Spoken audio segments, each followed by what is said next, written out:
जय श्री राम। शंखनाद में आपका स्वागत है। पीएम मोदी जब तीसरी बार प्रधानमंत्री बनकर आए तो उन्होंने अपने पहले भाषण में कहा था कि बड़े फैसले होंगे। ये साफ शब्दों में उन्होंने कहा था कि बड़े फैसले होने वाले हैं इन आने वाले 5 सालों में।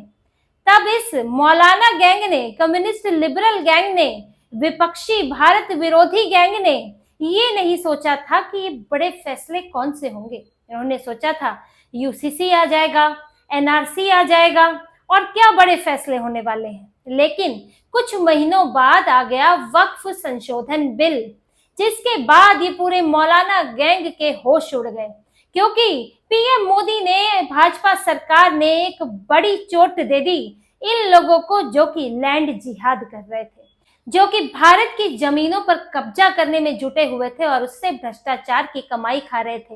एक विभाजन हुआ था जब भारत के टुकड़े किए गए थे, और एक ये वक्फ बोर्ड की मनमानियां और इसके असीमित अधिकार जो कांग्रेस ने दिए, जो भारत को जगह जगह से हड़प रहा था। हर राज्य में, हर जिले में, हर इलाके में वक्फ बोर्ड के नाम पर इन्होंने इस्लामिक जमीन होने का दावा ठोक दिया था। लेकिन इसके खिलाफ पीएम मोदी ने बड़ा फैसला लिया और वक्फ बोर्ड संशोधन बिल लाकर इनकी ये सारी कारगुजारियां खत्म कर दी और इनके ऊपर बड़ी लगाम लगा दी कि ये लैंड जिहाद अब होने नहीं पाएगा।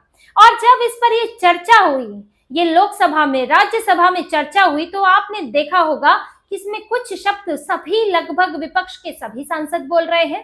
क्या बोला जा रहा है? इस्लाम पर हमला है, जमीन कब्जाने के लिए है, मुसलमानों के अधिकार छीनने के लिए है, धार्मिक भावनाओं को आहत करता है। ये संसद के बाहर और संसद के अंदर यही शब्द बोले जा रहे हैं। लेकिन क्या वाकई इसका मजहब से कोई लेना देना है? क्या ये इस्लाम को, मुसलमानों को प्रभावित करता है? उनकी जमीन कब्जे करने की बात है? ऐसा नहीं है।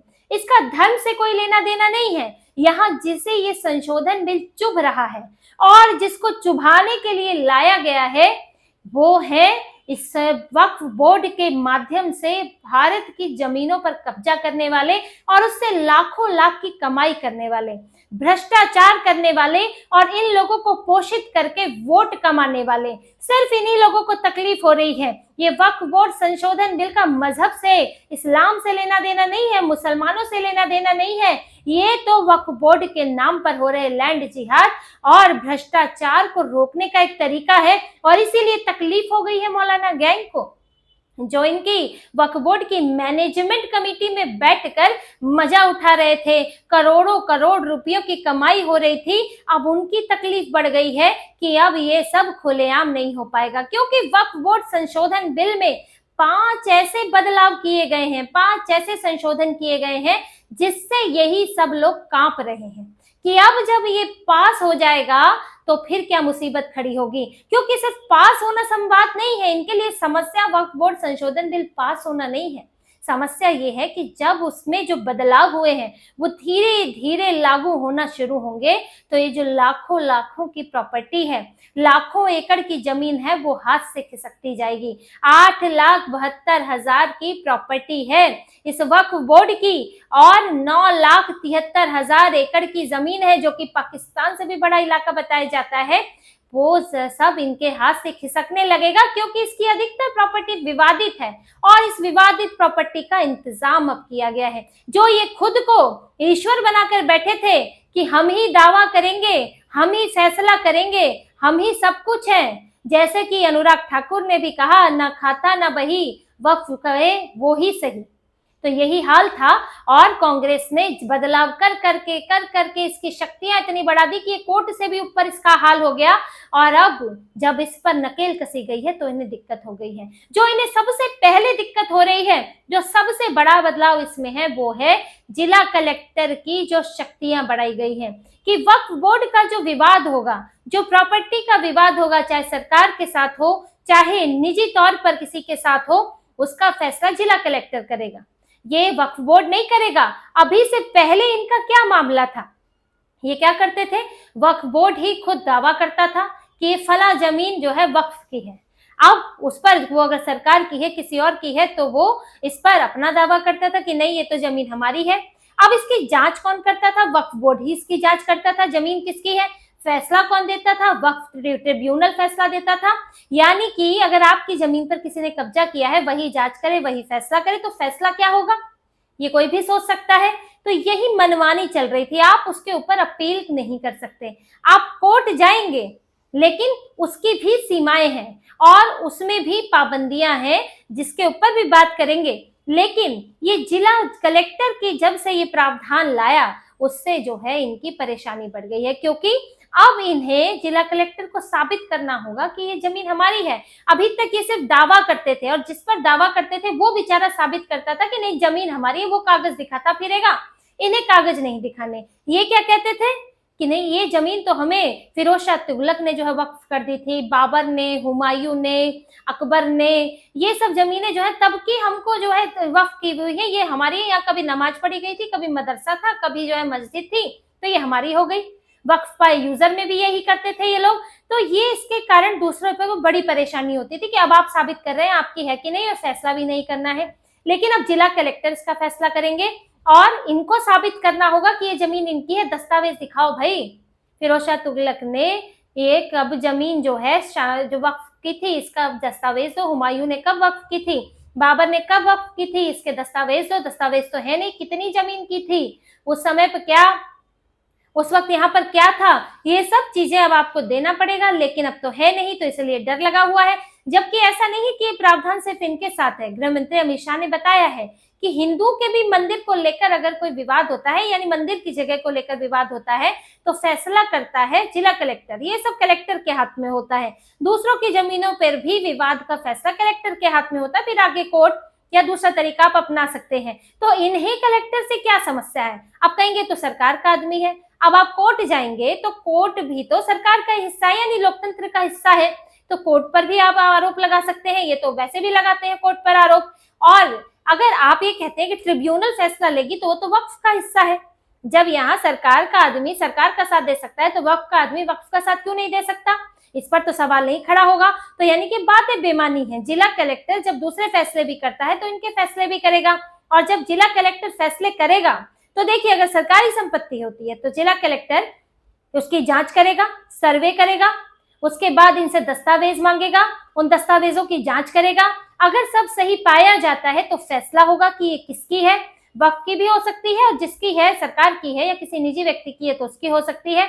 अगर विवादित रहता है तो वो अटैच होगी और वो सरकार के इस्तेमाल में होगी वो जमीन। अमूमन जो लोग किसी की निजी संपत्ति होती है, उसके पास कागजात होते हैं, तो वो कागजात दिखा सकता है।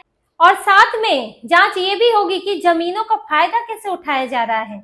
ये वक्फ की जमीनें क्या होती हैं, उसका इस्तेमाल आप किसी काम में करें तो उसके पैसे का जो इस्तेमाल होगा वो गरीबों के लिए, गरीब मुसलमान इन सब की भलाई के लिए होगा, या विधवा औरतों के लिए, अनाथ बच्चों के लिए होगा। लेकिन हो क्या रहा है, जैसे कि बताया गया कि एक इनकी जमीन है यहाँ कर्नाटक में या तमिलनाडु में, एक जमीन थी जिस पर 5 सितारा होटल बनाया गया है, और उसका किराया क्या है, 12,000 रुपए मात्र। यानी वक्फ के खाते में 12,000 जा रहे हैं और पीछे से कमाई कोई और कर रहा है। तो ऐसे कई मामले हैं। अब आप असदुद्दीन ओवैसी जो बहुत चिल्ला रहे हैं इसमें, वो हैदराबाद में वक्फ मैनेजमेंट कमेटी का हिस्सा है। कई दुकानें हैं वक्फ की जमीन पर, वहां पर उनके लिए नाम मात्र का किराया आता है वक्फ के पास, बाकी पैसा कहाँ जाता है। ओवैसी पर भी खूब आरोप लगते हैं कि वो भी इनसे जो है काफी कमाई होती है। तो ये सब इसीलिए बेचैनी है कि पैसों का बड़ा स्रोत खत्म हो जाएगा, भ्रष्टाचार का स्रोत खत्म हो जाएगा, और जब जांच बैठेगी तो उसमें तो फिर कई लोग फंस सकते हैं। तो तभी बेचैनी हो रही है।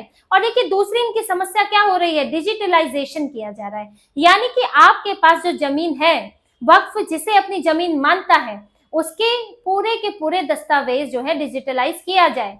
यानी कि वो जमीन कहाँ है, कितनी है, क्या नंबर है जमीन का, पूरी तरह से उसके दस्तावेज डिजिटलाइज हो, राजस्व विभाग में जमा कराए जाए, ताकि पुख्ता हो सके। अब हवाई नहीं चलेगा कि ये जमीन हमारी है, कह दिया और हमारी हो गई।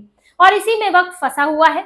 यूपी में इनकी 33,000 प्रॉपर्टी है जो कि विवादित है। करीब करीब जो बताया जाता है 90% से ज्यादा प्रॉपर्टी है जो विवादित है इनकी। यानी कि इनके पास भी उसके दस्तावेज है। ये दस्तावेज होते तो मामला सुलझ चुका होता, ये छोड़ते थोड़ी विवाद में। तो दस्तावेज नहीं है। और ओवरऑल अगर देखेंगे तो 1,98,000 प्रॉपर्टी ऐसी है जो कि विवाद चल रहा है सरकार के साथ, निजी स्तर पर विवाद अलग चल रहा है। तो इसके जब इनको डिजिटलाइजेशन करने को कहा जाएगा तो दस्तावेज तो होंगे नहीं, तो डिजिटलाइजेशन कर नहीं पाएंगे तो संपत्ति छिन जाएगी, यानी कि प्रॉपर्टी छिन जाएगी इनसे।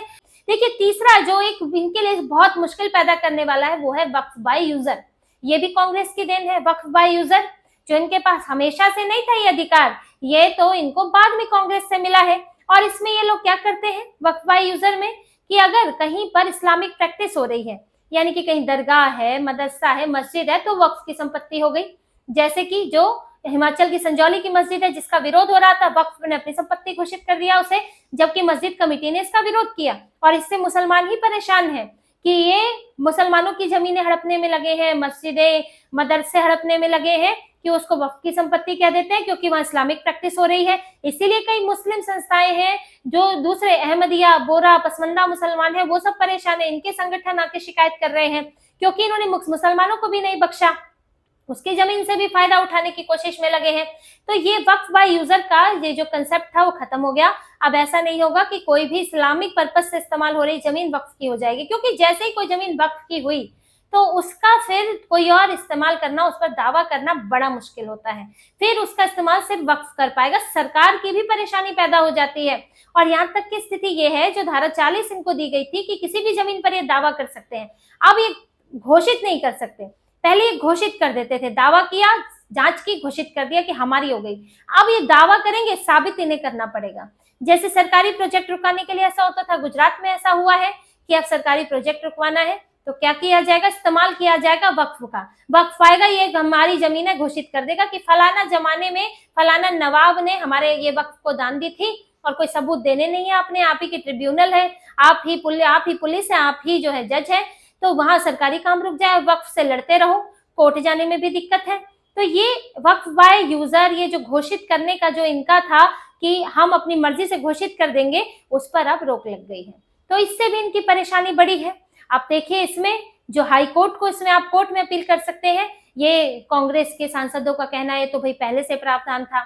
ऐसा नहीं है, पहले था लेकिन रिट आधार पर। आप सिविल सूट नहीं दायर कर सकते थे, जिसमें आपके दायरे बहुत बंद जाते हैं। सिविल सूट में जो यहाँ पर जो कोर्ट में अर्जी लेकर जा रहा है उसके अधिकार होते हैं, उसका दायरा बड़ा होता है। लेकिन रिट में क्या होता है कि उसमें मामला क्या बनेगा, या तो आपके मौलिक अधिकारों के उल्लंघन का बनेगा या फिर एब्यूज ऑफ पावर का मामला बनेगा, लेकिन डायरेक्ट प्रॉपर्टी डिस्प्यूट का, आपके ऊपर आपकी प्रॉपर्टी पर कब्जे का, या फिर और कोई दूसरा मामला जो सिविल सूट के अंदर आते हैं, वो ये नहीं बन पाएगा। इसको दूसरे तरीके से देखा जाएगा। कोर्ट जो है उसे न्यूट्रल तरीके से देखता है, ये नहीं ट्रिब्यूनल न्यूट्रल तरीके से देखा है। इसीलिए इन्हें डर है कि जब मामले कोर्ट में गए हैं, वक्फ के लिए मुसीबत आई है, और अब भी अगर मामले जाएंगे तो इनके पास साबित करने को कुछ रहेगा नहीं, क्योंकि तो मनमानी पर चलते हैं, इसीलिए इनकी मुसीबत बड़ी हुई है। इसके अलावा जो इसमें प्रावधान किए गए, देखिए इसमें 2 गैर मुस्लिम रखे गए और ये इससे बड़ी तिलमिलाहट हो रही है। इस पर तो ओवैसी, यूबीटी, कांग्रेस, सबके सांसदों, टीएमसी, सपा सांसद, अखिलेश यादव, सब ने बोला है कि आप गैर मुस्लिम कैसे रख सकते हो, ये तो एक धार्मिक बोर्ड है, धार्मिक संस्था है। लेकिन ये धार्मिक संस्था नहीं है, वैधानिक संस्था है, और इसमें आप जो है गैर मुस्लिम रख सकते हो, और वो ये देखेंगे कि नियमों का पालन ठीक से हो रहा है कि नहीं। क्योंकि जब आप गैर मुसलमान की जमीन पर कब्जा करते हो तो फिर वहां गैर मुस्लिम होने में आपको दिक्कत क्या है, आपको गैर मुस्लिम सदस्य क्यों नहीं होने चाहिए। 2 और कम से कम 2, अधिक से अधिक 4 गैर मुस्लिम सदस्य हो सकते हैं। मुस्लिम महिलाओं को भी उसमें रखा जाना जरूरी है। अब तो धीरे धीरे जैसे जैसे नए प्रावधान लागू होने शुरू होंगे, तो ये जो वक्फ संपत्ति के ठेकेदार बैठे हुए हैं, यहाँ पर कब्जा करके बैठे हुए हैं, उनके पैरों से जमीन खिसक जाएगी। तो इसी तरह की और खबरें और विश्लेषण आपके लिए लाते रहेंगे। हमसे जुड़े रहिए, सब्सक्राइब कीजिए, कमेंट कीजिए। बहुत बहुत धन्यवाद। जय श्री राम।